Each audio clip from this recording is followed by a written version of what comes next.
Hey, how's it going guys? Jackson here, Toasted DIY, and today we have the Attack Shark X68 Max. This is a Hall effect keyboard that's an aluminum CNC'd case coming in at $90 with some really good switches. Let's go ahead and start unboxing it. So here is our $90 Attack Shark keyboard. We actually, funny enough, just did a AliExpress video where we had a cheaper version of this keyboard that had cheaper switches, plastic housing, and I think that one was around like the $50 to $60 range. So for just a little bit more money, I think you're getting a whole lot more keyboard, and this one actually has Jade magnetic switches in it. So this is a Hall effect keyboard, it's 8K polling rate. Of course, this one is wired only, but they do make a different version that does have tri-mode connectivity. And of course, we have to get the usual side strap just for cool factor. It doesn't really do anything besides looks. And it's nice because you get to choose if you actually want to install that or not. But we get a good amount of weight with this keyboard because, like I said, the case is all aluminum. We got the all black version here, and you can see our model number and wattages and whatnot on the back. We do not have flip out feet, but we do have anti-skid pads. And of course the keyboard does have a nice profile, so you are getting a nice arch angle with it, so it's not like it's just flat. And it looks pretty good. We of course have south facing RGB shine through keycaps, and then it's more of like a topographical design, which is, you know, kind of loved and hated just depending on the person. And of course, full RGB, you can customize it. Let's go ahead and pull off one of these keycaps and check out one of these Jade switches, but you get 0 dead zone with this keyboard. You get some really crazy actuation points that you can change around. So you can make it to where this keyboard actuates by barely pressing it, or all the way down, or everywhere in between. So here's a close-up on one of those Jade switches. They're pretty nice. They're like a box style switch with like a little cherry stem in the center. And as you can see, they're Automu brand. So that's another nice part about stepping up to this model, is you are getting name brand switches, and they sound really good.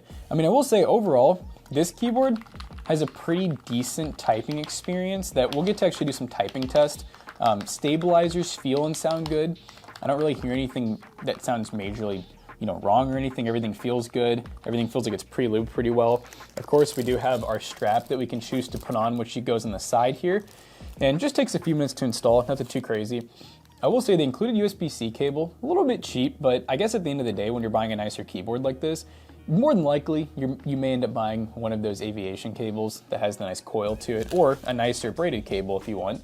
And at the end of the day, it's just USB-C, it gets the job done. USB-C to USB-A, and then of course, this is hot swap, as are pretty much all Hall effect keyboards, since there's no soldering. We'll go ahead and pull one of those out so you guys can actually see that. So all you gotta do is take your keycap off, and then come in here with the other side. You're gonna push in, and then it just pops out super easy. It's way easier than like a standard mechanical hot swap, because those have to have a lot of pressure to make sure they make contact. So sometimes those are really hard to get out, but these just pop right in and out. And you can kind of see the PCB here too. PCB with the south facing LED. So south facing along the whole keyboard, so it makes sense. You get pretty good lighting all the way through. Let's go ahead and pop this back in, and then let's go over some of the tech specs. So for this $90 keyboard, we have a CNC aluminum case. We have 0.005 millimeter rapid trigger accuracy with 0 dead zone. This is a 8K polling rate keyboard with 0.08 millisecond latency. Now you can adjust the actuation points anywhere from 0.1 of a millimeter all the way to 3.4 millimeters, and it does have all of the latest tech like snap tap, last keystroke prioritization. We have DKS, and it does use WebDriver, and it does have onboard memory, so you can save all that to the actual keyboard, so you don't have to do that every single time you boot your PC or move it to another computer or laptop. And if you're wondering what the layout of this keyboard is, this is just a standard 60% compact layout with 68 keys and a chip keyboard ribbon. And the keycaps are double shot PBT, and of course we got a ton of RGB backlighting that you can do up to 16 million RGB colors, and you can change all that in online software, which is always really nice. And among some other features besides DKS, it also has MT, multi-touch, and TGL, which is short for toggle, so you can get some competitive edge, but obviously make sure you do all that you know, safely, because some games will ban you with their anti-cheat. So we've looked at the keyboard, we've looked at the tech specs, but of course, none of that really matters if it's not a good gaming and typing experience, so that is what we're gonna do. We're gonna go ahead and get the strap attached, and then we're gonna get to gaming. All right, let's get a nice little typing test going.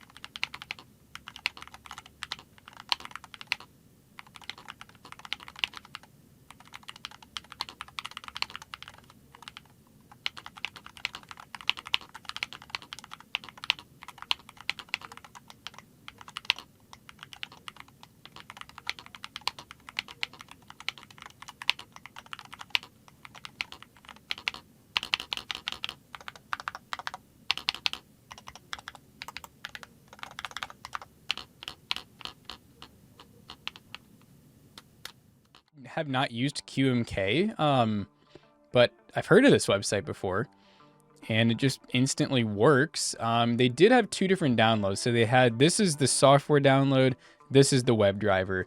So I believe this is the WebDriver.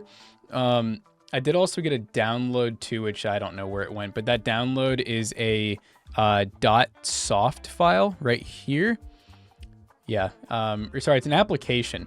So maybe it does have an actual application-based software, but obviously we don't want to use that.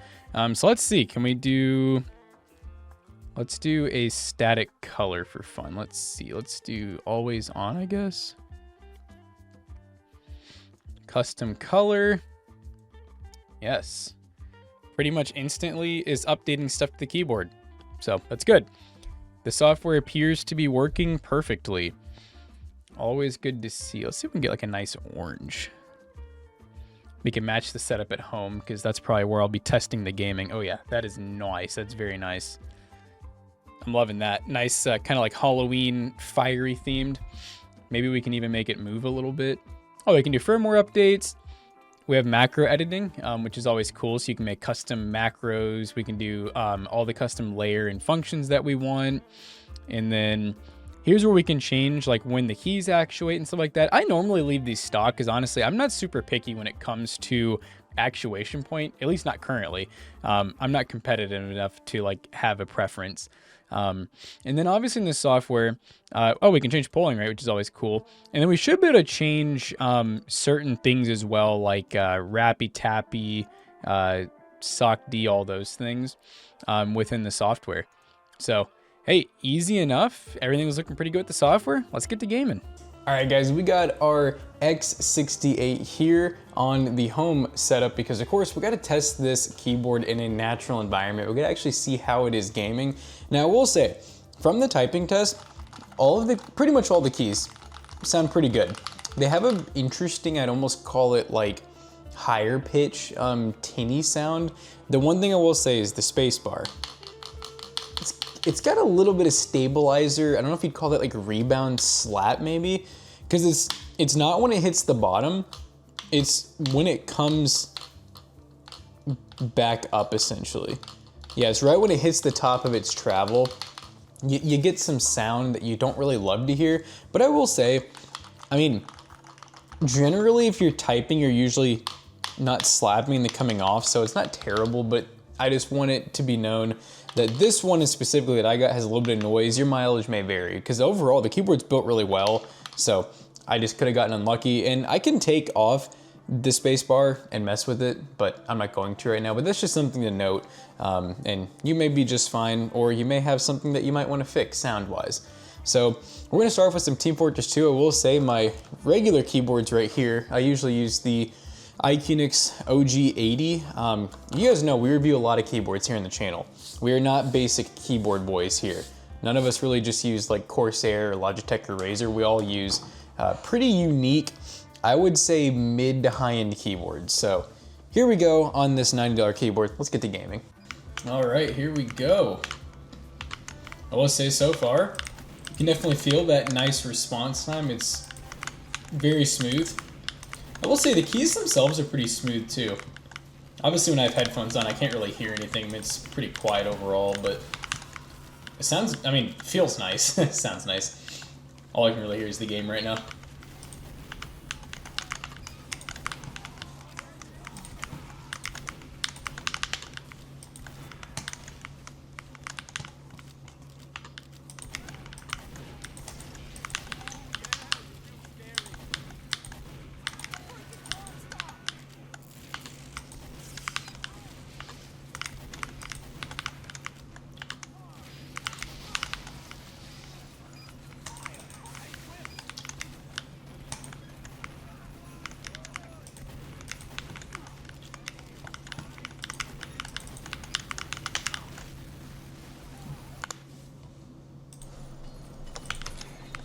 Give me some of that gold, brother.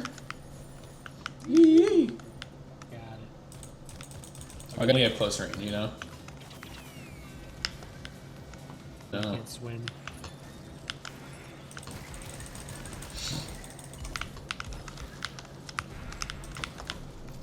I figure out how to get up top. Oh god, it's this guy. Oh, I'm gonna die.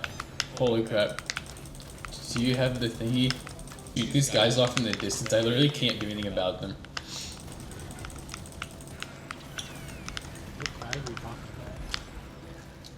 So I just spent a whole day with the X68 Max, and I can honestly say, for the price, it is a really, really good keyboard. Now, I have my minor complaints. Like I said, this is something where if I was keeping this keyboard, I would definitely fix the spacebar. I say fix, tune it, whatever you want to call it. It's not terrible, it works good, it has good rebound. I mean, overall, it works good. I just am not the biggest fan of having a little bit of that stabilizer slap or stabilizer rebound noise, so I would definitely maybe do like the Band-Aid mod or some type of mod. Like I said, I have not even taken the spacebar up to fully look into it, but it's probably a really easy fix if you want to make that nice and quiet and kind of match more of the stabilizer sound of this. That's the sound I'm going for rather than that. So overall, the fact that you're getting really good RGB spectrum, I mean, very bright, really good looking, 16 million plus color. The aluminum case is super nice. Although it's very basic, it's nice. It's thick, it's CNC. I mean, it is very quality, it's very heavy, it feels really good, it doesn't move around the mouse pad, and it has Jade switches, which nobody complains about those. I mean, they're a great Hall effect switch. They're considered to be pretty close to one of the best Hall effect switches on the market, and they're not super expensive. The strap's always cool. I mean, for 89 bucks and sometimes even going on sale, I couldn't recommend this keyboard enough for someone that's looking for a higher end Hall effect keyboard without spending, let's be honest, Wooting with their $200+ version, which I believe is going to get you the aluminum case and the nicer Jade switches, if I'm not mistaken. $200+ or around there. You save a lot of money with this, and you're just not getting the Wooting brand. So I would definitely highly recommend this keyboard. There will be affiliate links down below. We hope you guys enjoyed this video. Let me know down below what you think of this keyboard and the video overall. See you guys later. Peace out.